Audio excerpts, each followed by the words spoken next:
धार्मिक यात्रा कार्यक्रम रे आपनको स्वागत करू। आसंतु आमे पालक प्रेमाशीष सतमान को द्वारा लिखित आजिर डिवोशन विषय रे चर्चा करिबा।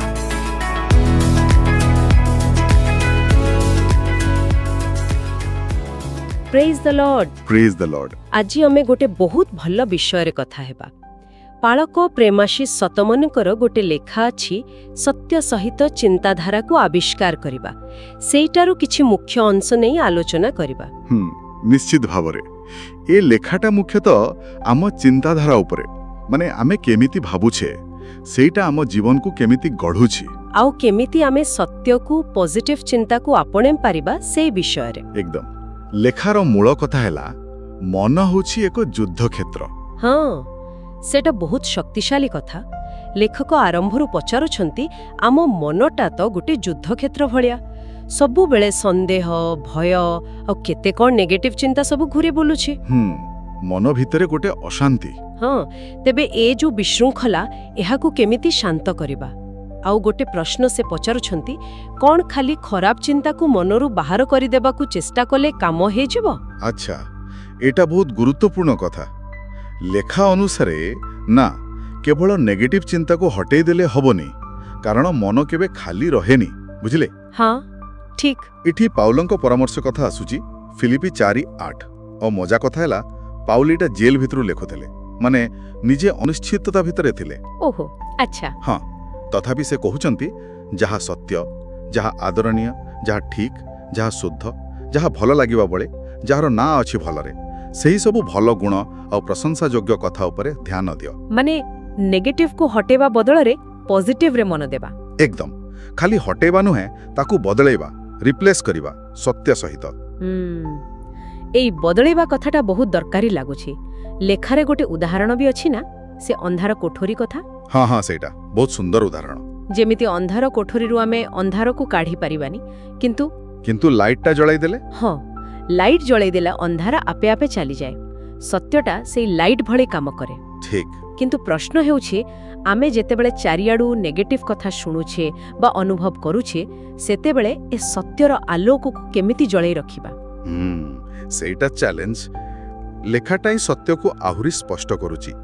एहा केवल एमिति पॉजिटिव भाबिबा नुहे, एहा को बाइबल रो गोटे निर्दिष्ट प्रतिज्ञा सह जोड़ा जाईची। अच्छा, को प्रतिज्ञा? जिसाइया भविष्यद्वक्तांको बहिरू 53 अध्याय 4 और 5 पद। सेठी लेखा अछि, निश्चय से आंभमानंकर जातना सबु धारण करी अछंती ओ आंभमानंकर व्यथा सबु बही अछंती, ताहांक प्रहार रे आंभेमाने सुस्थ हेलु। वाह, एटा तो बहुत गभीर कथा। हाँ, लेखा कहूची जेतेबेले आमे ए कथाटा को गभीर भावरे विश्वास करूछे जे ख्रीष्ट आम दुख, आम कष्ट, आम पापर भार नहीं सारिछंती, सेतेबेले आमको मने पड़े जे आमे एका नहु। आमे ए बोझटा एका बहुनु। ए विश्वासटा ही आशा दिए, स्वाधीनता दिए, आनंद दिए। एइटा परमेश्वरंकर शक्ति आ प्रेम उपरे भरोसा करिबा कथा, केवल मन बुझेबा कथा नुहे। सत्तरे यह एक बहुत शक्ति देबा भली सत्य।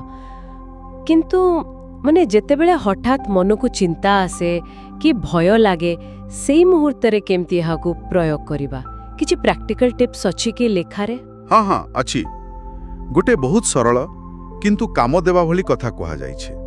जेतेबेले मनरे नेगेटिव चिंता आसुछि, लेखक कहउछंती सेइठी टिके अटकी जांतु। अटकी जीवा? हाँ, पॉज। तापर गोटे लंबा निश्वास नियंतु आउ परमेश्वरंकर सेई प्रतिज्ञा जेमिति जिसाइया 53:5 ता उपरे विश्वास रखी निजको सुस्थ बा शक्तिशाली बा सफल हेबारे गोटे चित्र मनरे आंकंतु। माने विजुअलाइज करिबा। किंतु केवल मानसिक व्यायाम भावरे नुहे, विश्वास सहित। यह हेउछि जानी सुनी निज चिंता को परमेश्वरंकर सत्य आड़ो को नहीं जिबा, सेई आलुटा जळाइबा परी। अच्छा, तेबे एहा एक सचेतन निष्पत्ति, माने आम मनर युद्ध क्षेत्र रे आमे को चिंता को बल देबा, को सत्य को आमर अस्त्र करिबा, एटा गोटे कंटिन्यूअस प्रोसेस भली लागुछि। एकदम ठीक। सारांश रे कहिले आम मनटा बहुत शक्तिशाली।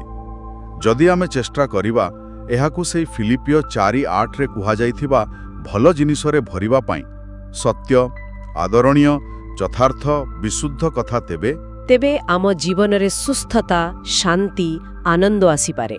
ହଁ, କିନ୍ତୁ ମନେ ରଖିବାକୁ ହେବ ଏହା ସହଜ ନୁହେଁ। ଏହା ଏକ ସକ୍ରିୟ ସଚେତନ ଅଭ୍ୟାସ। ଲାଗି ରହିବାକୁ ପଡ଼ିବ। ସତରେ ଆମେ କୋଉ ଚିନ୍ତାକୁ ଆମ ମନରେ ବଢ଼ିବାକୁ ଦେଉଛେ ସେଇଟା ହିଁ ଆମ ଜୀବନର ଦିଗ ନିର୍ଣ୍ଣୟ କରେ।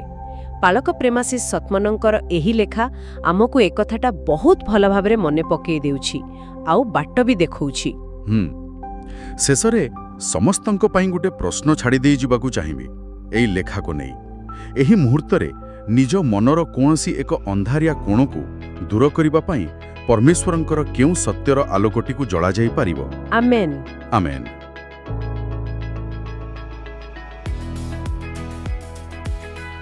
ଆଜି ଆତ୍ମିକ ଯାତ୍ରା କାର୍ଯ୍ୟକ୍ରମରେ ଯୋଗ ଦେବା ପାଇଁ ଧନ୍ୟବାଦ, ଯେଉଁଠି ଆମେ ପ୍ରତିଦିନ ପରମେଶ୍ୱରଙ୍କ ବାକ୍ୟ ଆଲୋଚନା କରୁଅଛୁ। ଯଦି ଏହି କାର୍ଯ୍ୟକ୍ରମ ଆପଣଙ୍କୁ ଆଶୀର୍ବାଦ ଦେଇଅଛି, ତେବେ ଏହାକୁ ଆପଣ ଫ୍ୟାମିଲି ଆଉ ଫ୍ରେଣ୍ଡସ୍ ହ୍ୱାଟ୍ସଆପ୍ ଗ୍ରୁପରେ ସେୟାର କରନ୍ତୁ। ଆସନ୍ତାକାଲି ପୁଣି ଦେଖା ହେବା। ଧନ୍ୟବାଦ।